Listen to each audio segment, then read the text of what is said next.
अभी तक हमने देखा था कि जी होता क्या है। जी होता है universal gravitational constant. G equal to universal gravitational constant. हमने इसकी डेफिनेशन भी देख ली कि ये एक तरह का क्या है, इसकी जो अमाउंट है, जो मतलब ये डिपेंड करता है, ये उस फोर्स पर डिपेंड करता है जो दो यूनिट मासेस के बीच में एक्ट कर रहा है और जिनके बीच में डिस्टेंस कितनी है, 1 यूनिट ले रखी हो। ओके, इस जी की जो कांस्टेंट वैल्यू होती है वो होती है 6.67 इंटू 10 की पावर -11 न्यूटन मीटर स्क्वायर पर kg स्क्वायर।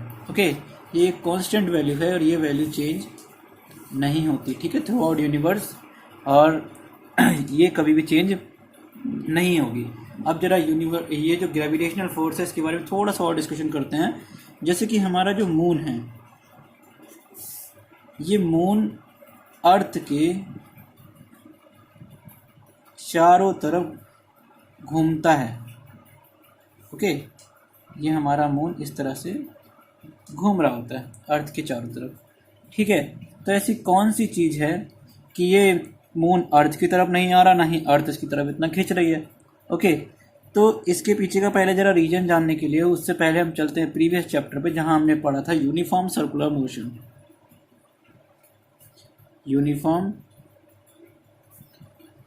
सर्कुलर मोशन, इसमें हमने क्या पढ़ा था, जब भी कोई ऑब्जेक्ट किसी सर्कुलर पाथ में घूमता है, ठीक है, तो उसकी वेलोसिटी हर पॉइंट पे चेंज हो रही होती है। क्यों चेंज हो रही होती है? मान लो इसकी स्पीड कुछ भी है, ठीक है, स्पीड की बात कर रहे हैं हमने मान लिया 25 मीटर पर सेकंड इसकी स्पीड है, सपोज कर रहे हैं अभी इस ऑब्जेक्ट की स्पीड 25 मीटर पर सेकंड है, लेकिन हर पॉइंट पे, मान लो ये पॉइंट हुआ, यहाँ से देखो, अगर मान लो मैंने कोई एक थ्रेड लिया, उसमें मैंने कोई स्टोन बांधा और मैंने उसे घुमाना शुरू करा सर्कुलर पाथ में, अगर मैं उसे इस पॉइंट पे छोड़ दूंगा तो वो सीधा निकल जाएगा ऐसे ही अगर मान लो यहाँ पे कोई पॉइंट है, वहां पे मैं छोड़ दूंगा तो वो इधर निकल जाएगा सीधा, ठीक है। यानी कि एक मैंने थ्रेड लिया, उसमें एक स्टोन बांध रखा है, ठीक है, उस स्टोन को मैंने ऐसे घुमाना शुरू करा, अगर मैं उसे यहाँ पे छोड़ूंगा तो वो इधर निकल जाएगा, इस जगह पे अगर मैंने अपने हाथ से उसे छोड़ दिया तो वो इधर निकल जाएगा।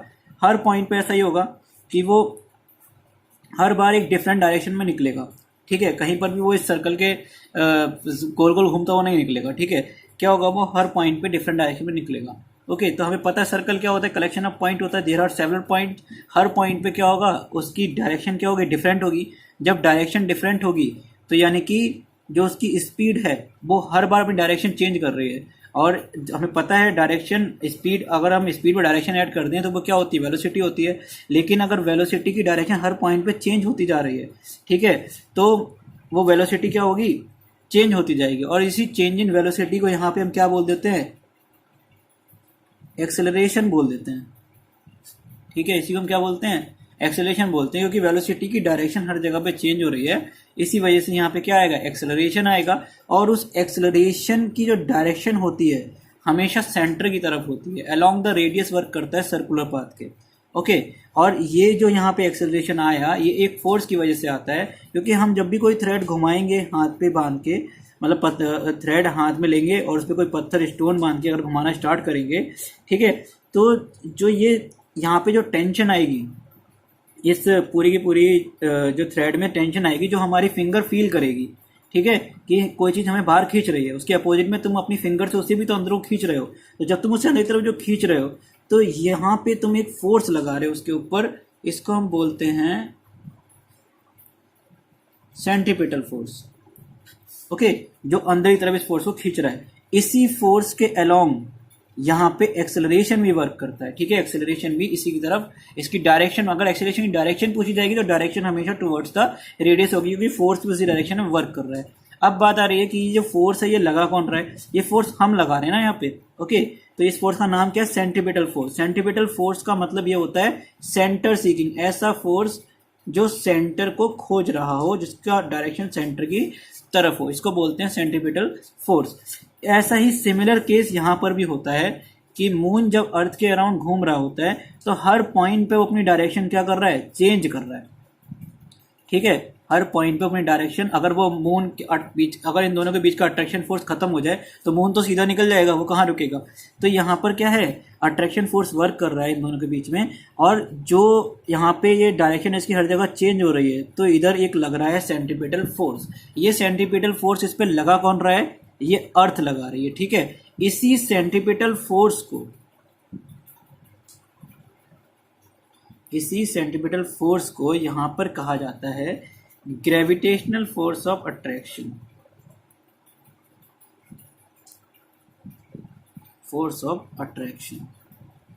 या फिर अर्थ के केस में इसको हम बोल देते हैं ग्रेविटी, क्योंकि अर्थ क्या कर रही है, अपने सरफेस पे प्रेजेंट है, अपने सरफेस से अबव प्रेजेंट जितने भी ऑब्जेक्ट पे फोर्स लगा रही है, ठीक है, उसको हम क्या बोलेंगे, ग्रेविटी बोलेंगे, ओके।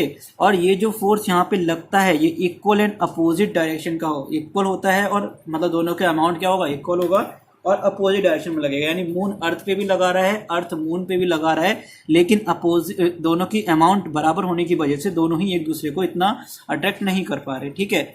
इस कंडीशन की वजह से ये जो मून है, देखो कभी कभी क्या होता है, ये मून कभी कभी अर्थ के बहुत ज़्यादा पास आ जाता है, ठीक है।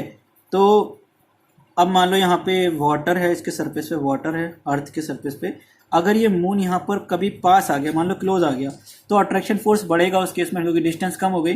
तो यहाँ से ये वाटर थोड़ा ऊपर उठ जाता है, ठीक है, इधर से पास आएगा तो इधर खिंच जाएगा इसकी तरफ को वाटर भी, और ऐसे ही अगर मून इधर आया तो इधर से भी ये क्या होगा, वाटर इधर साइड को खिंच जाएगा। तो जब ये वाटर का लेवल अभी मान लो इतना था, अब ये थोड़ा सा और बढ़ गया, यहाँ पे इतना वाटर का लेवल था, अब ये थोड़ा और बढ़ गया, ओके। तो ये जो इंक्रीज इन वाटर लेवल होता है, इसी को हम बोलते हैं टाइड्स का आना, ठीक है, कि ओशन में क्या आ रहे हैं, टाइड्स आ रहे हैं। तो यही टाइड्स किसकी वजह से आते हैं, ग्रेविटेशनल फोर्स की वजह से आते हैं, जो मून लगाता है वाटर पे अर्थ के, ठीक है। अब ये इसी की वजह से इधर साइड हाई टाइड बन जाता है, यहाँ पे वाटर का लेवल कम हो गया होगा तो इधर लो टाइड बन जाता है। तो यानी टाइड आने का भी मेन रीजन क्या है, यूनिवर्सल मीन्स टाइड आने का भी मेन रीजन क्या हो गया, gravitational force of attraction, okay.